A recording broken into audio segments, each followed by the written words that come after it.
todos chicos, ¿qué tal? Muy buenas a un nuevo vídeo de, Inazuma Eleven, entre comillas. Trata Inazuma Eleven pero no es de ningún juego. Hoy procederemos al unboxing de un nuevo juego que me acabo de comprar.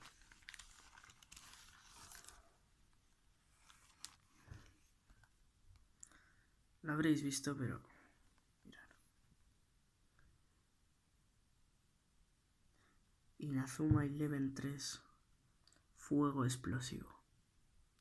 Decidí cogerme este porque no tenía más dinero para la amenaza de logro y porque Destra me gusta más que Lancer.